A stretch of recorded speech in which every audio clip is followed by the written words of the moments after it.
Magazine.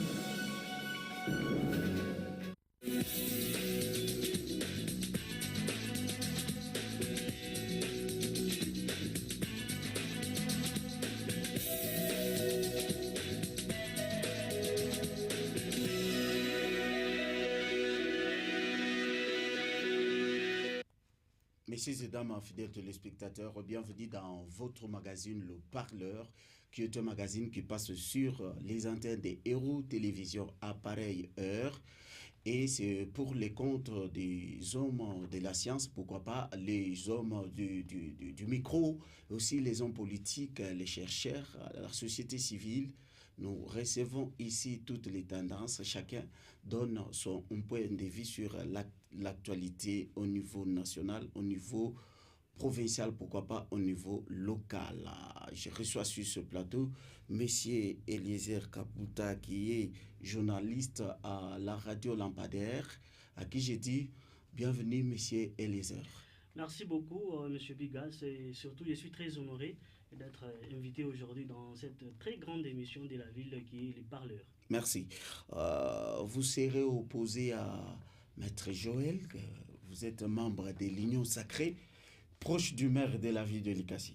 Vous les défendez vraiment en tout et pour tout. En tout cas, merci beaucoup. D'ailleurs, j'ai profité de ces moments, de les saluer en particulier Son Excellence, Monsieur le maire de la ville, Henri Mungomba-Ntamba. La ville est calme, c'est pourquoi nous sommes... Il est Son Excellence. Il est excellent. Oui. Et je parle de Son Excellence, Monsieur le maire, Henri Mungomba-Ntamba. La ville est calme, c'est pourquoi vous me voyez aujourd'hui sur ces beaux plateaux. Et d'ailleurs, merci pour cette invitation encore aujourd'hui. Et merci à tous les téléspectateurs qui nous suivent à ce net et précis moment. Alors, on va parler du maire de la ville de Likasi. Quelqu'un m'a fait voir, vous aimez beaucoup parler du maire, mais si on ne parle pas du maire, nous parlerons de qui d'autres. Alors, il y a une démarche qui a été lancée par un compatriote.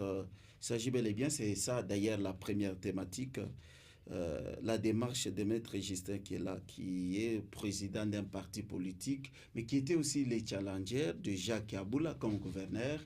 Ces derniers estiment que le bureau de l'Assemblée provinciale du Haut-Katanga est complice, et ces membres du bureau sont restés très silencieux par rapport à ces vides qui a été créé par l'absence du gouverneur qui a été élu par les membres du bureau et par les députés provinciaux. Alors, Maître Justin réfléchit à haute voix, comme tous les Congolais. Sur ce, il a déposé une dénonciation auprès de la Cour compétente pour examiner la question. Monsieur Frédéric Kabongo en régie, est-ce qu'on peut suivre la leçon? Comme ça, on peut avoir l'idée de cet élément que nous avons concocté pour le bonheur de ceux qui sont sur ce plateau et vous qui nous suivez, Monsieur Freddy. Ça fera bientôt 6 mois que le Haut-Katanga n'a pas de gouverneur, où il y a un gouverneur intérimaire à qui on a confié l'intérim par un télégramme au CAPI. Ce n'est pas normal. Notre province n'est pas un berceau de l'illégalité. Maître Justin Kiela a officiellement, au nom de son parti politique, déposé une dénonciation contre les membres du bureau de l'Assemblée provinciale du Haut-Katanga pour abstention coupable au sujet de l'absence prolongée du gouverneur. Je voudrais informer la population du Haut-Katanga, qui est le souverain primaire, qu'aujourd'hui j'ai pris la décision de passer à l'acte. Et c'est l'acte 1.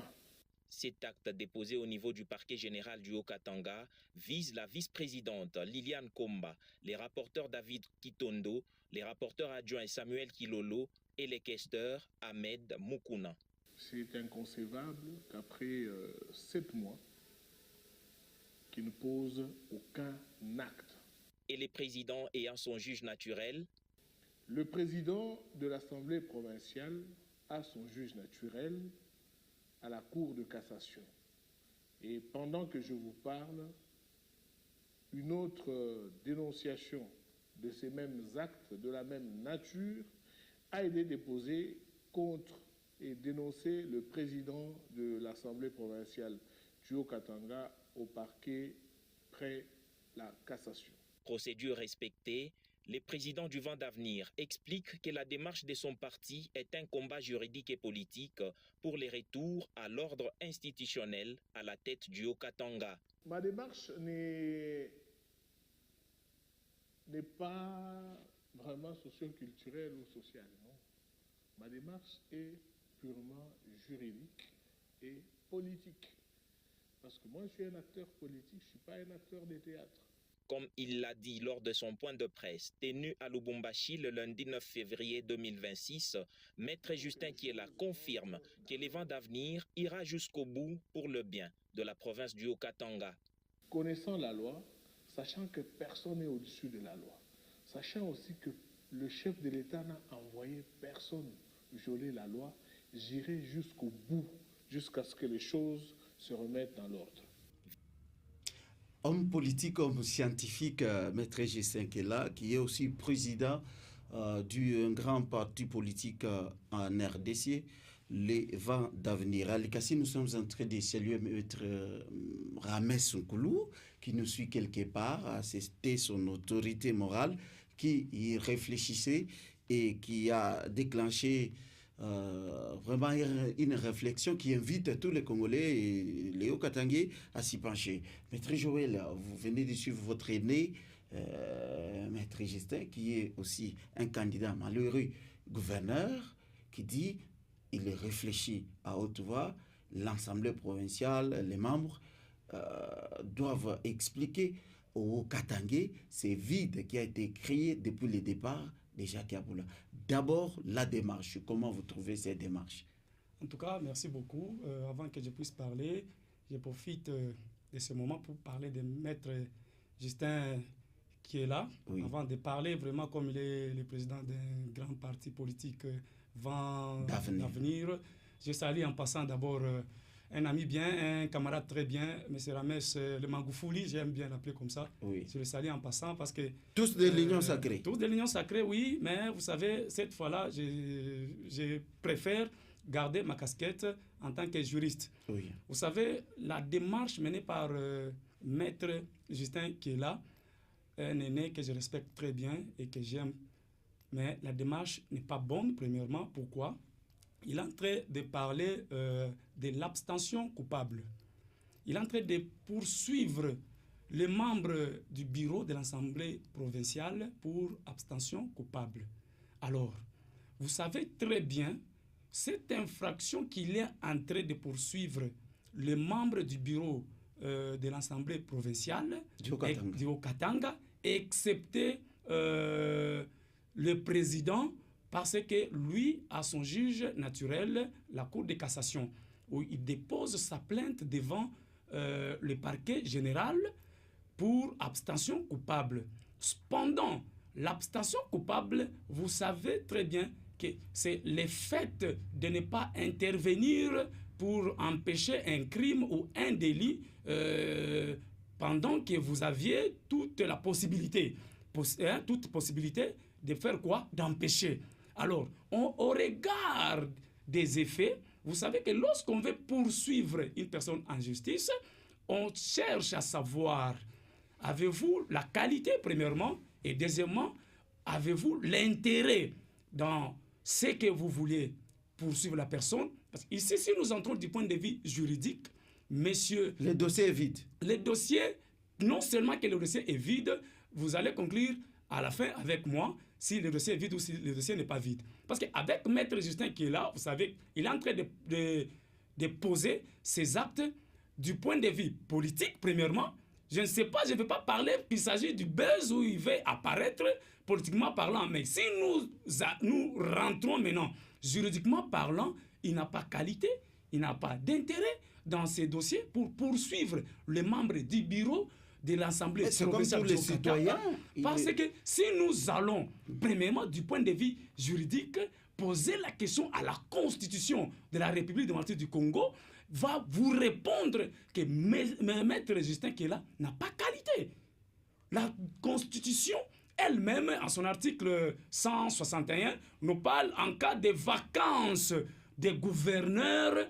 Le président de la République va nommer un gouverneur intérimaire. cette fois-là, quand on parle des vacances des gouverneurs, c'est là où nous sommes dans ce cas-là de M. Kaboula. Parce qu'actuellement, il y a un gouverneur qui joue l'intérim. Est-ce qu'il y a vacances?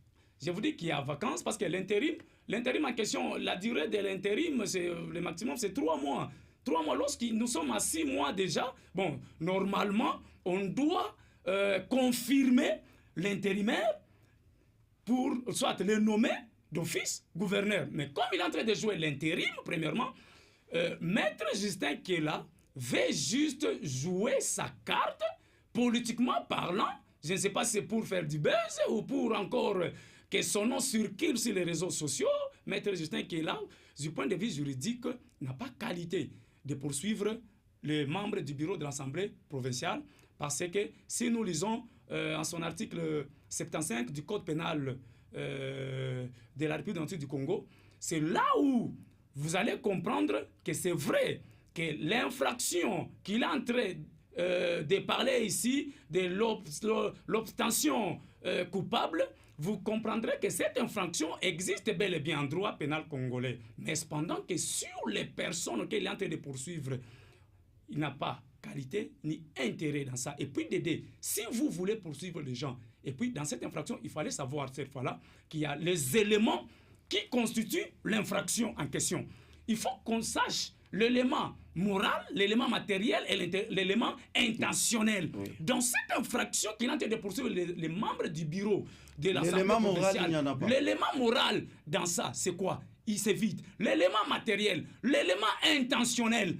Si nous pouvons beaucoup plus aussi se marteler sur ça, c'est l'élément intentionnel. Avec quelle intention les membres du bureau de l'Assemblée provinciale du Haut-Katanga peuvent être là à ne pas poser des actes pendant que nous connaissons très bien que le gouverneur, premièrement, il est dans la chambre disciplinaire. Il a été convoqué, il est là. Peut-être son dossier est traité par le ministre de l'Intérieur, son Excellence, Monsieur le ministre Jacques Chabani, d'ailleurs, qui est en train de bien faire son travail. Son dossier est là-bas. Pensez-vous que Monsieur Félix Tshilombo, le président de la République, n'est pas saisi de ce dossier? Pensez-vous que la première ministre Judith Souminois n'est pas saisie de ce dossier? Vous voulez dire que Maître Justin est plus intelligent que le président de l'Assemblée provinciale, est plus intelligent que le président Tshisekedi, est plus intelligent que le ministre de l'Intérieur? Mais on doit le laisser aller au bout. S'il n'est pas intelligent, il faut qu'il arrive au bout de cette situation parce qu'il semble avoir un vide juridique face à cette réalité. Alors on va revenir à vous, Maître. On vous sent trop juridique, mais politiquement aussi sociologiquement. L'affaire peut bien s'expliquer, peut bien se définir. Monsieur Lizier, si nous avons expliqué, vous êtes un indépendant, vous allez analyser le fait. Vous n'êtes pas obligé de vous attacher aux réalités juridiques, mais les réalités sur le terrain. Est-ce qu'aujourd'hui, la population n'a pas besoin de savoir les sorts réservés à Jacques Kaboula? Il est là ou il n'est pas là? Qu'est-ce qu'on doit retenir? Très belle question, M. Bigas. Merci beaucoup. Et je salue aussi en passant mon co-débatteur, Maître Joël. Je l'ai senti vraiment très, très agité sur le plateau, en train de faire l'équipe Proco par rapport à ce qu'il était en train de dire. Oui. Alors, comme vous avez dit, je serai beaucoup plus social, pas beaucoup plus juridique par rapport à ce qu'il a dit. D'abord, je salue la démarche du maître Justin qui est là, qui est un homme d'État, malgré qu'il est dans l'union sacrée, mais il a quand même accepté de faire ce qu'il devait faire. Parce qu'aujourd'hui, nous sommes sans ignorer qu'il y a de ces messieurs qui savent très bien que nous sommes dans les ordures, mais qui se donnent ce luxe-là de faire semblant pour ne pas parler des non-assistants d'une personne en danger. Ou sinon, ce qui est sur Maître Justin qui est là, en tant qu'homme d'État, il a raison. Oui. Et sa démarche, c'est une démarche très noble, une démarche d'un digne homme d'État. Vous voyez, il a remarqué que les mêmes causes qui voulaient produire les mêmes effets, nous étions au là-bas, vous avez vu avec les cas Richard Manguez-Mans, c'est toujours pareil. On a assisté à quelque chose qui était inexplicable jusqu'à ce qu'il y ait eu des bruits de ça et là pour qu'on puisse retrouver ou revenir à la raison. Alors, parlons de Maître Justin qui est là. Il a bien compris qu'un intérimaire, lui il est juriste, il ne va pas me contredire, ça ne peut pas dépasser 3 mois, comme il a dit 90 jours. Mais aujourd'hui, nous sommes au-delà des 100 jours. C'est la violation, la violation. Alors tout le monde doit violer. Effectivement, alors Maître Justin qui est là, il a bien compris cela. C'est pour cela qu'il est parti légalement voir l'Assemblée provinciale, parce que c'est l'Assemblée provinciale qui est censée contrôler le gouvernement provincial. Oui. Vous avez vu. C'est pour cela qu'il a entamé cette démarche pour que nous-mêmes nous sommes là. On ne sait pas aujourd'hui si Kiaboula est suspendu, est révoqué ou Kiaboula va rentrer. On ne sait pas jusqu'à là. Il dit qu'il est dans la chambre disciplinaire. Imaginez, est-ce qu'aujourd'hui on peut parler de la chambre disciplinaire alors que le monsieur lui-même ne sait pas ce qu'il fait à Kinshasa. Il est retenu là-bas, ne sachant pas quoi faire, il est en train d'attendre. Il y a son équipe ici qui est en train de souffrir. Même si on parle du gouverneur intérimaire Martin Kazembe, il est toujours dans les programmes de Jacques Kiaboula. Si Jacques Kiaboula est révoqué, il fallait destituer tout le gouvernement provincial, qu'on organise d'autres élections. Enfin, si M. Martin Kazembe peut devenir gouverneur, c'est normal. Il va continuer avec son programme propre à lui. Donc là, vous me poussez à vous poser une autre question. Okay. Alors, à partir de ce que vous avez soulevé, vous sentez que l'Union sacrée est piégée par Jacques Kiaboula lui-même au niveau de l'Assemblée provinciale? Non, non. L'Union sacrée, je m'excuse, n'est pas piégée par Jacques Kiaboula. Sauf que ce qui est là, il y a de ceux qui voient tout ce qui se passe, mais qui gardent encore la langue dans la bouche. Pourquoi? Parce que si vous osez parler, vous serez destitué. Si vous osez parler, vous serez peut-être poursuivi. Mais Maître Justin qui est là en tant qu'homme d'État, est-ce qu'il n'a pas trahi l'Union sacrée? Non, parce que l'Union sacrée nous a amené la politique de l'évangile. Donc tout ce que le roi Soleil va dire, nous allons dire seulement Amen, parole d'évangile. Vous voyez ça? Mais quand même, lui est sorti du lot pour faire voir, pour mettre en action, en exergue son intelligence. C'est un juriste, il a bien compris que ce qui est en train de se passer, c'est pas normal. Alors, il faut entamer une démarche, qu'on nous dise la vérité si Jacques Kiaboula est révoqué, comme ça, qu'on organise d'autres élections. Parce que s'il est révoqué aujourd'hui, vous allez voir que tout son gouvernement va passer.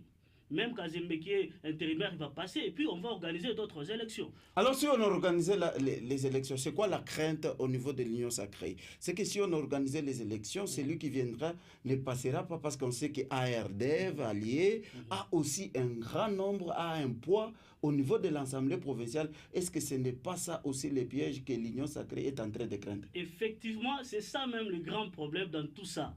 Ils ont compris que dans leur jet là, si aujourd'hui il disait officiellement que Jacques Kiaboula est révoqué ou destitué, si je peux dire ça, vous allez voir qu'on va organiser des élections. Mais vous êtes sans ignorer qu'à l'Assemblée provinciale du Katanga, l'Union sacrée, malgré que c'est l'Union sacrée qui est majoritaire, mais ARDEV est allié à beaucoup de députés provinciaux. C'est un grand piège. C'est un grand piège pour l'UDPS au niveau du Haut-Katanga. Ils ont déjà tout planifié, ils ont déjà tout compris. C'est pour cela que vous allez voir que son Excellence Jacques Kiaboula Katoué est retenu encore à Kinshasa. Parce que s'il rentrait, il y aura des choses qui vont se passer. Alors, peut-être dans la province du Haut-Katanga, l'Union sacrée a déjà compris qu'elle a déjà perdu sa crédibilité. Partout. Vous allez voir, même les députés de l'Union sacrée comprennent très bien qu'aujourd'hui, ici, on n'a pas une leçon à donner à d'autres députés. Alors c'est pour cela que vous allez comprendre que Jacques Kiaboula est toujours retenu et on est en train d'élargir beaucoup...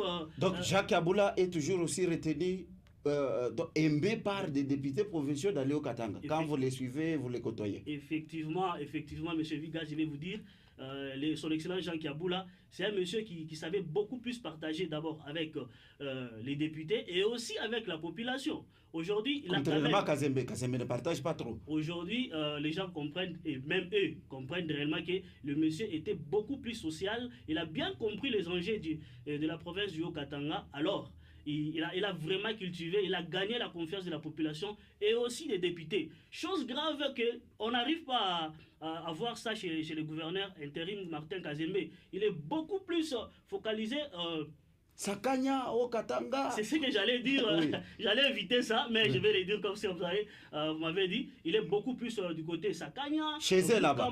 Oui, il fait le tout. Et aujourd'hui, comme il est intérimaire, il est censé continuer les projets, les programmes de Jacques Kiaboula. Mais vous allez vous rendre compte qu'ici à Likasi, au Golfe Kiaboula, ici même à Likasi, il y a des chantiers qui sont vraiment à l'arrêt. Pourquoi? Parce que le monsieur, lui aussi, veut gagner la confiance, mais dans sa petite portion... comment je vais dire? Dans sa circonscription. Merci beaucoup. Je vais revenir à vous. Maître, on évolue un peu avec les débats. Vous étiez trop juridique. Alors, M. Lisée dit, est-ce que le débat n'est pas aussi plus politique lorsqu'on regarde la réalité tout droit sur terrain? On a comme impression que le fait d'avoir laissé à Jacques Kaboula d'avoir la mainmise lors des élections sur un effectif élevé des députés provinciaux de son parti politique et les alliés, c'était un grand piège pour l'Union sacrée et aujourd'hui, on ne sait pas s'en sortir. En tout cas, premièrement, oui. Avant de répondre à cette question, bon, j'aimerais faire comprendre à mon co-débatteur, M. Élysée, oui. qu'il s'agit de la démarche menée d'abord premièrement par mon aîné, Maître Justin qui est là. Oui. Il est en train de poursuivre les membres du bureau. Mais il a double casquette, oui. Laissez-moi d'abord finir. Je m'excuse. Il est poursuivi pour abstention coupable. Je vais le faire comprendre.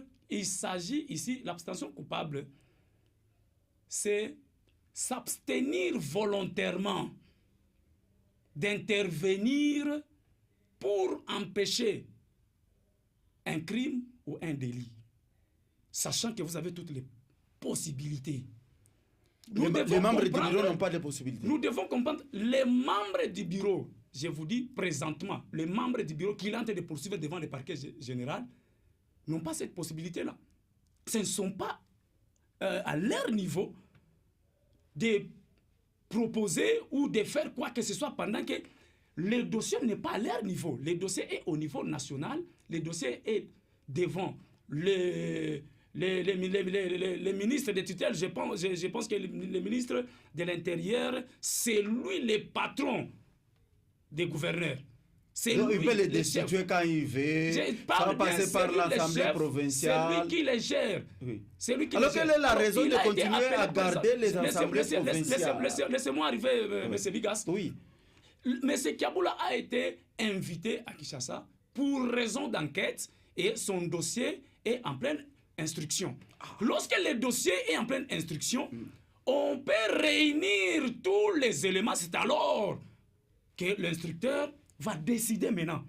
Tant que l'instructeur n'a pas encore réuni tous les éléments, et il est encore en train d'enquêter. Mais la violation de l'intérim. La violation de l'intérim, ici, je ne voudrais pas affirmer ou dire que l'intérim a été violé. Pourquoi? Parce que jusqu'à présent, le gouverneur n'est pas ni suspendu, le gouverneur n'est pas révoqué.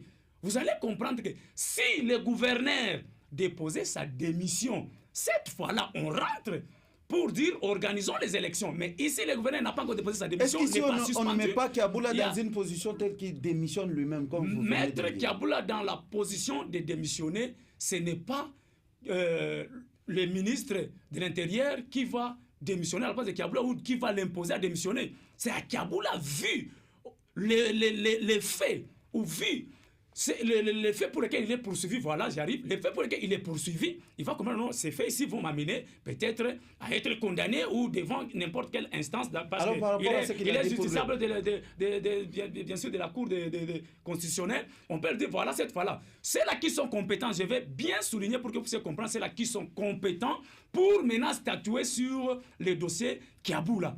Il y a le président de l'Assemblée nationale, et il y a aussi le président du Sénat.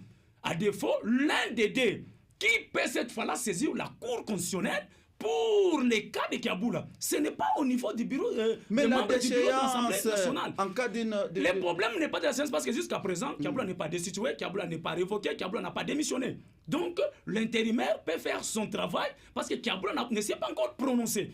Kaboula, jusqu'à présent, le gouverneur n'a pas encore publié un communiqué disant non, nous avons destitué le président Kaboula, le gouverneur Kaboula. Si je veux vous poser la question, juridiquement et politiquement, est-ce que Martin Kazembe engage des responsabilités devant l'Assemblée provinciale? Martin Kazembe joue l'intérim comme il faut. C'est pourquoi nous avons actuellement, nous l'appelons... Est-ce qu'il peut répondre devant l'Assemblée provinciale? Répondre pour quel fait? Je ne suis pas autorisé à poser des questions, mais là, vous m'autorisez à poser des questions. Il va répondre devant l'Assemblée provinciale. Pour quel fait? Mais il est gouverneur par intérim, voilà. non? Il a plein de droits. Récemment, vous l'avez vu. il a été invité à l'Assemblée provinciale. Oui. Il a répondu. Il va répondre. Il est en train de jouer l'intérim des gouverneurs. Donc, c'est en qualité de gouverneur qu'il va répondre. Parce que le titulaire est dans la chambre disciplinaire. On est en train d'instruire son dossier jusqu'à présent. Donc, si son dossier n'a pas encore pris fin, donc l'instructeur doit examiner la lanterne et puis trouver les éléments. Est-ce que ce n'est pas la jurisprudence Mouyej D, ce que nous vivons avec Kaboul? Chez moi, je ne dirais pas que c'est une jurisprudence Mouyej D, pendant que nous connaissons les cas de Kaboul et les dossiers de Kaboula. Alors la démarche de Maître Justin qui est là, elle va aboutir à quoi?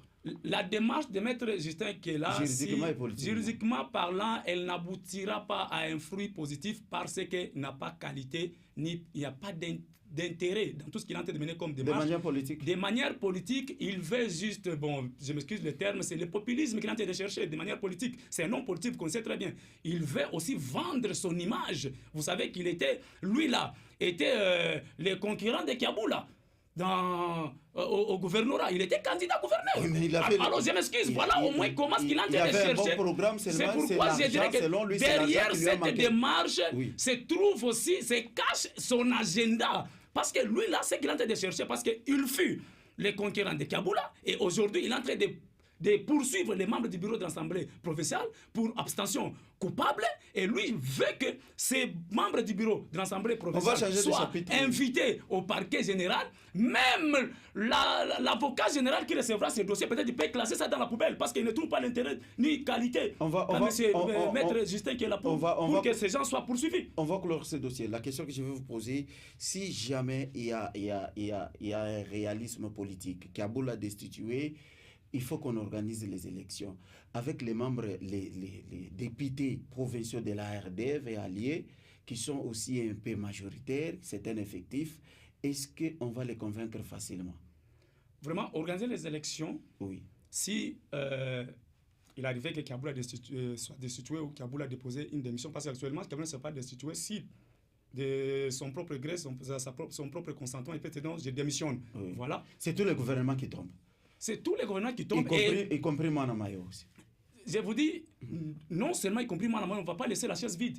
Comme il va continuer à jouer l'intérim jusqu'à ce qu'on va organiser les élections. Oui. Voilà. Alors c'est comme ça que si on organisait les élections, vous savez très avec bien, la configuration politique actuelle, j'ai dit que la majorité des députés provinciaux sont de l'Union sacrée. N'oubliez pas que l'Union sacrée va convoquer ces enfants pour leur dire cette fois-là qui méritent pour diriger la province. Avec toutes les conséquences qui sont arrivées à Jacques Kaboula, je pense que la deuxième fois, ça sera aussi une leçon à tirer.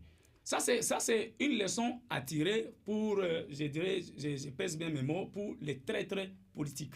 Les traîtres politiques. Je vous vois arriver, on va clôturer ces chapitres. Si on organisait les élections, soyons réalistes. Kaboula démissionne, il est destitué, l'Union sacrée convoque, ses membres comme ça a toujours été. Vous avez Maître Justin qui décide cette fois-là encore d'enfronter Martin Kazembia, qu'il va exercer l'intérim. Et comment vous voyez la carte?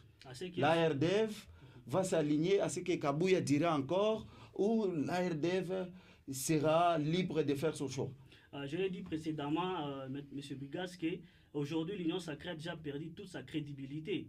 Aujourd'hui, Mwana Mayo, qu'on appelle Mwana Mayo, qui est le gouverneur à dit intérim, aujourd'hui ne pèse pas vraiment dans l'Union sacrée. Effectivement, je vous dis la vérité.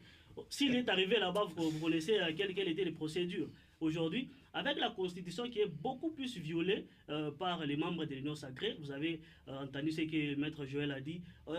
Est-ce que les messieurs qui encore, monsieur Justin qui est là, il est plus intelligent que le président de la République, il est plus intelligent. Aujourd'hui, on fait un culte, je vais le dire comme ça, le culte de la personne. Ce qu'on va dire là-bas et ce qu'on va faire. Alors que ce n'est pas ça en politique.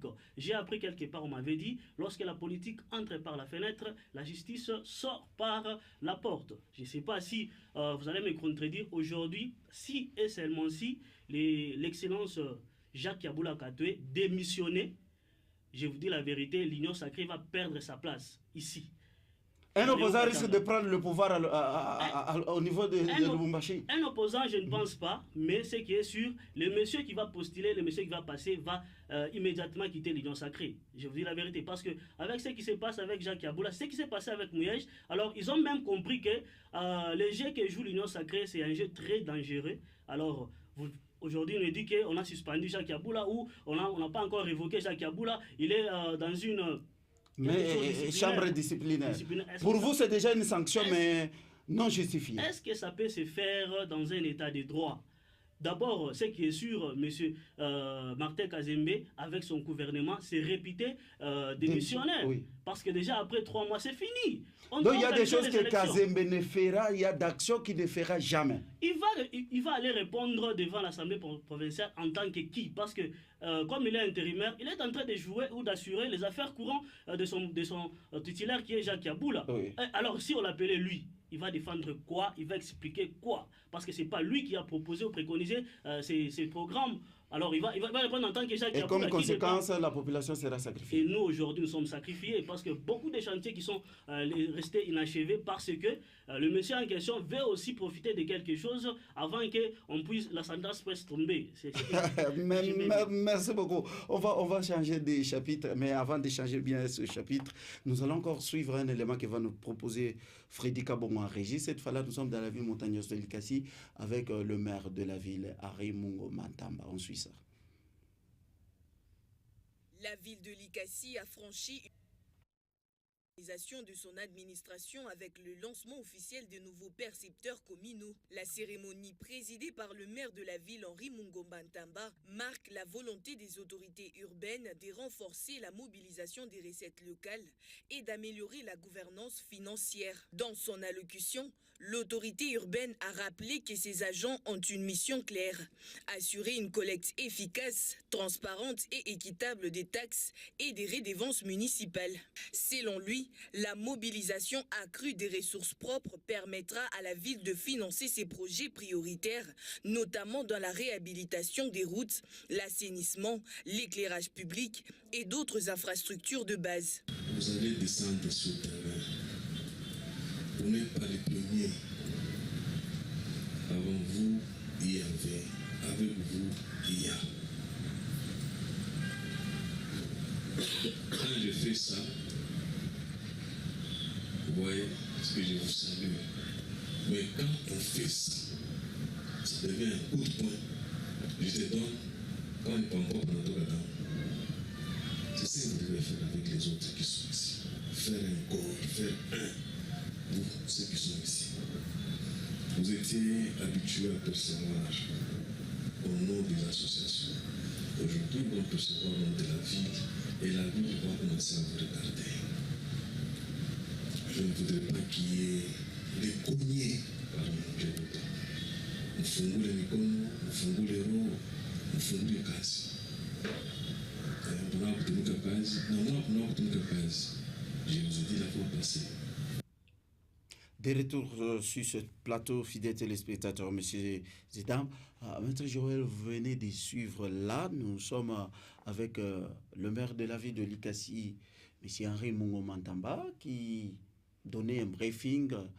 Qu'est-ce que nous pouvons retenir en termes d'essentiel de ce qui a été dit à la suite de cette rencontre avec cette grande population, cette masse qui avait répondu à cette invitation? En tout cas, là, je ne peux que dire un mot vraiment de félicitations et d'encouragement à monsieur le maire de la ville de Likasi, Henri Mungo Mantamba. Pourquoi? Dans la ville où les chantiers sont arrêtés? Nous ne sommes pas, les chantiers sont arrêtés. Vous les voyez déjà en cours. Bientôt là, les autres seront finis et nous allons les... Là, vous faites allusion à quoi? J'ai fait allusion à l'arrêt central déjà et vous avez fait allusion à notre très beau hôpital, belle morgue, 40 maisons. J'ai fait allusion à... L'arrêt central, il paraît que vous avez perdu la maquette. Laissez-moi finir. On construit pendant qu'il n'y a pas de maquette. C'est pourquoi je vous dis qu'il faut tirer attention avec les très très politiques, parce que cette maquette-là, l'arrêt central, vous savez très bien que le projet était au niveau provincial. Mais actuellement, pendant que nous parlons, le projet est rentré au niveau maintenant urbain. Vous allez comprendre que monsieur... Et c'est pourquoi on a changé... Monsieur le maire, Henri Mungo Mantamba, félicite le flair. On a changé d'entrepreneur. Et monsieur Henri Mungo Mantamba, je vous dis qu'il mérite le flair et un coup de chapeau et les applaudissements parce qu'il a arraché ce que le niveau provincial avait bloqué et au niveau urbain, on finit le travail. Vous allez comprendre que c'est un bon monsieur, c'est un don, comme je l'appelle, un don venu du ciel, qu'il a trouvé juste une mauvaise conscience. Voilà, il a raison, c'est en politique. Alors, avec cette rencontre, vous avez constaté qu'il fallait digitaliser les taxes. À l'Ikassi. Parce qu'actuellement, l'argent de l'État partait dans des poches des individus. L'argent de l'État partait dans des poches des gens qui s'octroyaient des qualités, qui étaient en train d'usurper des fonctions, des inspecteurs des finances. Est-ce que pour le faire, il fallait attendre 3 ans, 4 ans? Laissez-moi, il fallait attendre. Lui-même en a aussi bénéficié. Il fallait attendre ce temps-là pour que lui vienne succéder son prédécesseur afin que ceci soit mis en application. Alors, M. Henri Mungomba Tamba, M. le maire, la mairie a lancé maintenant l'offre d'emploi. Il fallait recruter maintenant les agents qui vont travailler en connivence avec une entreprise ivoirienne qui a signé un contrat avec la mairie de l'Ikassi. Là, vous êtes allé en Côte d'Ivoire. Je vous informe.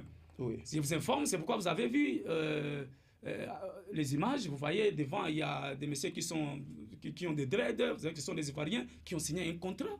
Alors, il fallait que monsieur le maire, soucieux de sa population, qu'est-ce qu'il fallait faire? Il fallait recruter, tel que vous le voyez. C'est avant-hier qu'on les a remis des polos, des matériels pour travailler. Brigade de recensement, de contrôle. Vous allez comprendre que... Et recouvrement. Oui, et recouvrement. Voilà. Cette fois-là, les taxes sont maintenant digitalisées. Là où quelqu'un partait, usurper une fonction et on lui donne l'argent, il met dans sa poche, ça ne sera pas le cas. Cette fois-là, cette entreprise ivoirienne qui a recruté les Likassiens tels que vous le voyez, ceux-là qui étaient au chômage aujourd'hui, ils ont eu du travail grâce à monsieur le maire, Henri Mungomba Tamba, par sa bonne foi. Aujourd'hui, vous voyez, c'est plus ou moins 200 personnes qui ont été engagées. Plus ou moins 200 personnes qui ont été prises au travail parce que monsieur le maire, avec sa bonne foi, a invité tout le monde. Alors cette fois-là, l'Ikassi va bénéficier maintenant de ses droits. En dehors de la digitalisation des taxes, il y a eu quoi encore? En dehors de la digitalisation des taxes, vous avez suivi récemment, monsieur le maire a parlé à sa population. J'aimerais bien, permettez-moi, avec votre autorisation, si je peux le dire clairement, Mswahili, Bantu Bashki est tout bien. Allez-y, c'est une émission. J'aime très bien parce que cette émission, c'est une émission qui est bilingue, je pense. Oui. Alors, monsieur le maire, amassez-moi bien. Tunakatala, kuspolie mampango ya l'État, ni kuspolie mampango wala ma concession ya nani, ya ma entreprise fulani, SNCC, Jekamine, parce que actuellement, ba mwifi basha ba mingi. Aujourd'hui, les gens sont victimes. Il y a ma vente, il y a ma achat, il y a ma parcelle aujourd'hui. Mais c'est le chef de quartier, chef de quartier Bangap aujourd'hui, c'est prétendre être propriétaire d'une concession ou d'une parcelle à Oshamuntu et à la longue, aujourd'hui, nous sommes dans de l'appareil judiciaire. Je ne saurais pas vous dire combien. Laissez-moi finir. Je peux vous poser la question. Est-ce que vous ne voyez pas que le maire s'est adressé à la personne la plus mauvaise? Ceux qui vendent les parcelles, maire de la ville, parce que chef de quartier, chaque mpango, bila agent à cadastre kouya.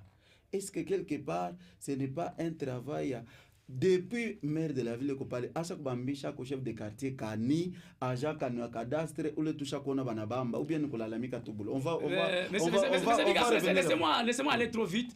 Vous savez que, monsieur le maire, quand Manasema kile kintukile, c'est, je dirais, il est le mieux informé dans la vie de l'Ikassi.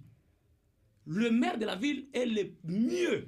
Et c'est lui qui est mieux placé pour recevoir la toute première information. Donc c'est aujourd'hui qu'il vient d'être informé qu'on est en train de parle, c'est en connaissance de cause. Oui. Moi, je vous dis, on rencontre des chefs de quartier, au parquet, qui traînent, les agents cadastres, qui traînent devant les tribunaux, juste pour ces faits-là.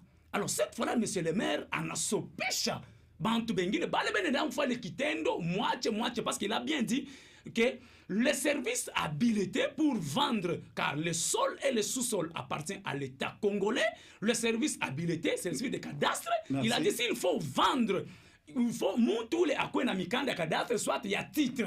Voilà, au moins, anasopesha bantu, cette fois-là, mufungule masikio, muntu ashikuye tu nakapeperasi, vasha kuandika po acte de vente, voilà, nimpango yangui, anasopesha bantu. Et là, je profite aussi, car c'est parmi nos missions, ya kusopesha bantu, mukala muke na bale bantu bale, kuzakanya mampango, ma concession. Merci beaucoup, Maître Joël. On va, ma concession, ya SNCC. Écoutons aussi M. Elisière, parce qu'il était aussi de près vous étiez là en train de couvrir la question.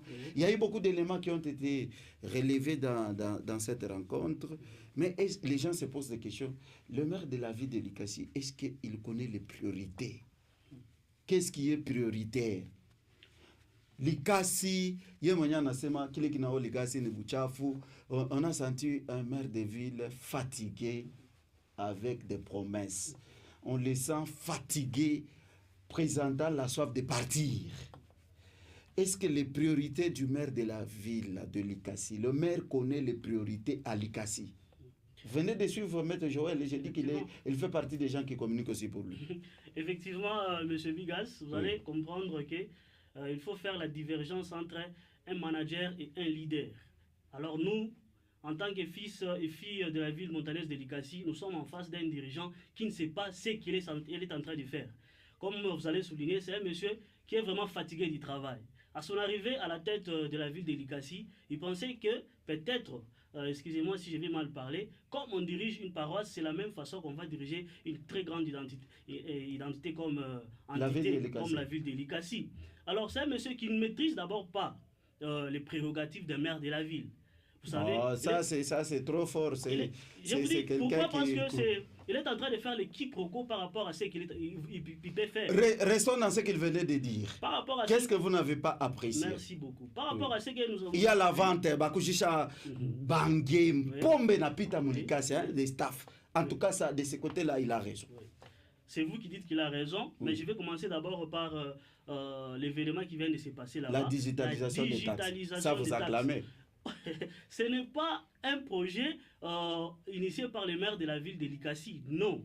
C'est un projet initié par le ministre national qui est l'IAO, qui est le ministre l'IAO, pour digitaliser presque tous les services de l'État. Moi, je viens fraîchement de Colosie. Il y avait aussi là-bas une formation pour apprendre les agents à la digitalisation. Et ça vient aussi terminer ici à Likasi. Ça s'est déjà passé à Lubumbashi. Ce n'est pas que quelque chose, on peut applaudir le maire de la ville, que voilà, aujourd'hui c'est grâce à lui. Ce n'est pas de sa propre volonté, c'est quelque chose, un programme national qu'il exécute. Un programme national pour digitaliser presque tous les services de l'État, afin d'avoir des recettes conséquentes par rapport au travail, parce que vous allez comprendre que nous sommes dans la route pour atteindre 16 milliards, si c'est possible, bien sûr, par rapport à notre budget national. Mais le maire n'a rien fait à part aller assister et puis voir ce qui s'est passé, donner un mot. Maître Joël dit qu'il y a eu des Ivoiriens, il faut les acclamer. C'est ça même le problème. Par rapport à ce que vous avez dit, les prérogatives des maires de la ville, c'est aussi encourager les investissements ou le management local.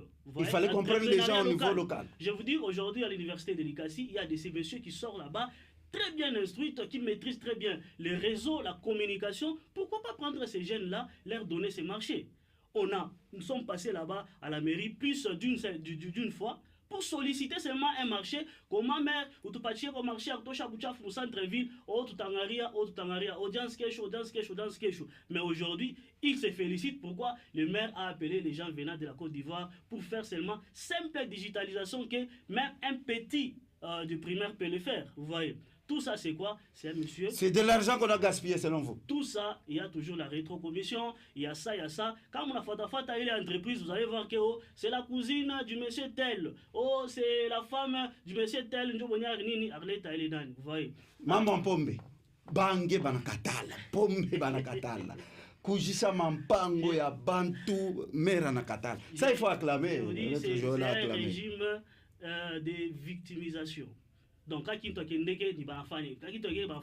lui, en tant que maire de la ville, autorité de la ville, qu'est-ce qu'il a déjà fait pour éviter tout ça? Bang et Napita. Et les Bang et les Benaoucha, on est en train de vendre ça dans des staffs. Les staffs là sont établis quelque part, et puis il y a de ces agents de l'État, il y a ma taxe, et bien ma taxe pourvu que il est ma but à prospérer. Pas seulement ça. Ni m'adresse est connu. En tant qu'autorité de la ville, est-ce que vous pouvez dire qu'aujourd'hui, alors je salue d'abord le monsieur qui avait posé cette question, mais le maire de la ville, il est là très à l'aise en train de dire que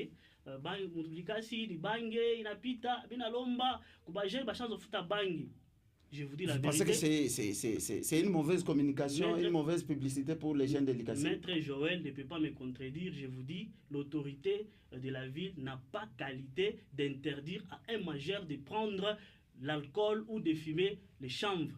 Je vous dis, n'a pas qualité. Si vous voulez interdire quelque chose, il faut avoir une base légale. Ce n'est pas que vous rêvez d'un bon matin comme ça. Le maire n'a pas évoqué la base légale. Nous sommes en face d'un juriste, mais ça a des conséquences sociales. Est-ce que ce n'est pas parce que ces jeunes n'ont pas à faire, parce que ce qui est vrai, beaucoup de jeunes dans la ville montagneuse de l'ICASI se livrent soit à l'ivresse, soit à IFIM. On connaît tout ce qu'il y a. Quand on veut les occuper, vous êtes le premier à vous plaindre Kanyamaka CC, voilà, on ne fait pas ça. Mais on est quand même, ça on doit se dire, beaucoup de jeunes prennent la boisson alcoolique et leur santé, leur vie, la majorité sont sacrifiés. Je peux comprendre si le maire de la ville a fait ça en tant que parent. Ok, c'est normal, un parent se réveille comme ça. Ne prenez pas les chambres, ne prenez pas ceci, ne prenez pas cela. Ok. On ne peut pas comprendre aussi un maire, une autorité s'élève pour dire à partir d'aujourd'hui j'interdis. Non, il faut avoir une base légale. S'il a fait ça en tant que père de famille, ok, on applaudit. S'il a fait ça en tant que curé de la paroisse, on applaudit. Mais on n'encourage pas ça. On n'encourage pas ça. Et puis on ne peut pas encourager ça, mais il faut que l'État puisse prendre ses responsabilités. Alors, selon vous, quelles sont les raisons qui font que les jeunes, au niveau de l'ICASI, la majorité se livre à la boisson alcoolique trop tôt? La majorité, on le voit, quand vous allez au niveau de l'arrêt central, le nombre de jeunes et le nombre de véhicules, c'est vraiment une très grande différence. Les jeunes qui travaillent dans ces véhicules sont plus élevés que le nombre de véhicules. Est-ce quelque part, ce n'est pas parce qu'ils n'ont pas à faire? C'est ça. L'État doit apprendre d'abord à occuper ces jeunes-là.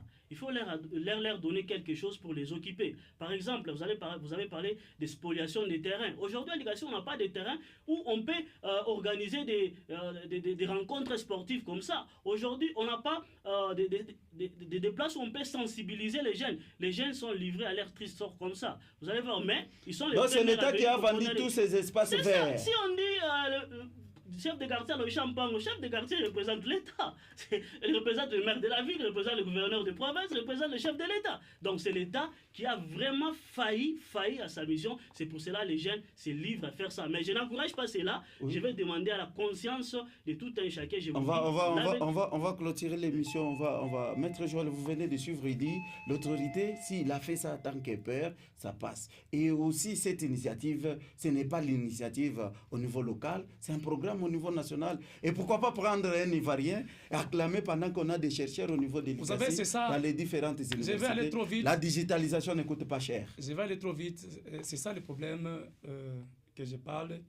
Le maire de la ville est le bienvenu et c'est un don venu du ciel, mais a trouvé une conscience qui n'est pas assise. Vous savez, nous, les jeunes lycassiens, nous souffrons de la conscience. C'est fort ça. Oui. La jeunesse lycassienne souffre de la conscience. Actuellement, il y a plusieurs universitaires. J'ai aimé, tel qu'il a dit, il y a plusieurs universitaires qui pouvaient peut-être bénéficier de ces contrats-là. Mais posez-vous la question, aujourd'hui, ces universitaires-là sont où? Ils sont dans des staffs là où on est en train d'interdire là. Vous trouvez un universitaire, quelqu'un qui est licencié, mais vous le trouvez dans des staffs en train de fumer des chambres. Mais cela n'explique pas qu'il puisse réfléchir pour trouver solution à la digitalisation. Pensez-vous que les chambres peuvent bien réfléchir, peuvent faire réfléchir une personne ou un jeune ayant 20 ans, 25 ans, 30 ans peut bien réfléchir en fumant des chambres? Vous savez très bien que si le maire de la ville a signé un contrat avec les Ivoiriens, ce ne sont pas les Ivoiriens qui travaillent, ce sont les Congolais, ce sont les Lycassiens qui travaillent. Ce ne sont pas les Ivoiriens. Tous les 200 agents que vous avez vus là, oui. Tous les 200 agents que vous avez vus là, les brigades que vous avez vus là, les 200 sont des Lycassiens. Ce ne sont pas de la Côte d'Ivoire, ce sont des Lycassiens. Ce sont des personnes qu'on a prises et qu'on a donné de l'emploi. Voilà au moins l'une des missions de M. le maire, de donner de l'emploi aux jeunes. Il a réalisé quand même. 200 jeunes ont été engagés. Voilà, il faut applaudir. C'est peut-être avec le temps que vous allez découvrir que c'était une bonne personne. Cette fois-là, ça sera trop tard. Aujourd'hui, vous êtes en train de parler des maires de la ville, Henri Mungomba, en mal. Mais cette fois-là, pendant que lui est en train de bien faire son travail, le jour de son départ, vous comprendrez maintenant son importance, parce que ce qu'il est en train de faire, c'est au bénéfice de la ville. Il est en train de faire tout ça au bénéfice de sa population. Premièrement, s'il interdit le staff, j'ai bien écouté M. Élisée dire non, dans des staffs là, les gens passent et récupèrent les taxes. C'est pas les taxes. Est-ce que l'État ne reconnaît pas là où il y a les taxes? L'État ne reconnaît pas les taxes qui sont perçues dans des staffs. L'État ne reconnaît pas. Ce sont les individus qui sont en train de remplir leur poste. D'ailleurs, on n'appelle pas ça taxe, on appelle ça rapport. Attends, pas le nom, mon papier rapport. Et autour de la mairie, là, il y a des staffs partout. Autour de la mairie, citez-moi quelques staffs que vous connaissez, là où on vend du chanvre, on voit la boisson naturelle, on est en train de vendre n'importe quoi. L'entourage, il y a l'arrêt central. Dites-moi seulement, voilà pourquoi l'entourage de l'arrêt central, les travaux ont été arrêtés par mauvaise foi au niveau provincial. Aujourd'hui, quand le maire de la ville vous avez décidé de recommencer sans la maquette. Nous avons décidé de reprendre le travail cette fois-là avec le projet, cette fois-là au niveau urbain. Voilà pourquoi vous avez vu, on a chassé tout le monde là-bas et on a mis même, je pense, un sous-siat là-bas. Tout ça, c'est pour que l'ordre puisse rentrer au sein les motos circulent comme d'habitude. Les motos circulent comme d'habitude. Les marchés pirates, c'est d'habitude. Monsieur Bigas, le problème, c'est un problème de conscience à l'Ikassi. Et on va parler de Jeudi Salong encore. Nous avons reçu un maire de la ville qui travaille comme il faut, mais la conscience l'Ikassienne n'est pas assise. Tout ça, il y a des traîtres politiques qui sont en train d'envier le poste de maire de la ville. Demain, après-demain, il va passer. L'institution va rester et tu vas les remplacer. On verra cette fois-là si tu feras mieux que lui. Aujourd'hui, si le maire de la ville est en train de faire son travail, il le fait dans le calme. Vous sentez la sécurité règne. L'Ikassi Yanzama ne sera pas comparable à ce qu'aujourd'hui. La sécurité règne. D'ailleurs, pour votre information, pour la sécurité, demain, il y a une flagrance qui passe. Vous allez passer au niveau du parc, là, vous allez trouver qu'il y aura une audience en flagrance. Cette fois-là, ça sera en foraine au niveau du parc, là. Vous allez constater que la paix et la sécurité règnent à l'Ikassi. On ne blague pas sous la gestion de M. Henri Mungomba Ntamba. L'Ikassi est calme. Merci beaucoup, l'Ikassi est calme. Cette émission s'arrête par ici. J'avais un réel plaisir de recevoir sur ce plateau M. Eliezer Kaputa, qui était avec Kaputo. Kaputa. Oui, Kaputa. Vous êtes à la radio Lampadaire. Effectivement. Vous étiez venu dans cette émission pour répondre à nos questions. En tout cas, merci. On pense prochainement, vous serez toujours avec nous. Je suis toujours là et je vous remercie aussi pour l'invitation. Et je dis merci à tous les téléspectateurs qui étaient en train de nous suivre aller partout. Mention spéciale à mon rédacteur en chef, Émile Chile, moi le dictionnaire ambulant, qui me suit depuis quelque part, Lampadaire toujours. Merci beaucoup, monsieur. On finit avec vous. En tout cas, merci beaucoup. Merci. Je remercie encore davantage mon chef, M. le maire Henri Mungomba Ntamba. Donc si je suis là... Est-ce qu'il vous suit même? Est-ce qu'il a l'habitude de suivre? Il me suit et si je vous disais qu'il m'a déjà écrit, vous n'allez pas croire. Alors, j'ai dit merci à lui et j'ai dit merci à tous mes camarades de l'Union Sacrée, de partout ils nous ont suivis, le secrétaire exécutif Tolas, et il y a les camarades de Djouma avec tout le reste. Et en passant, je salue... Merci beaucoup, Maître Joël. On pense prochainement qu'on va vous recevoir dans des couleurs de l'Union Sacrée parce que les travaux sont arrêtés et vous ferez arriver ces messages au gouverneur intérimaire. Laissez-moi clôturer quand même l'émission. Frédéric Kabongo était en régie pour la réalisation de cette émission. Je vous laisse en compagnie d'Héros Télévision. Les bonnes choses, c'est toujours ici chez nous et je vous dis au revoir.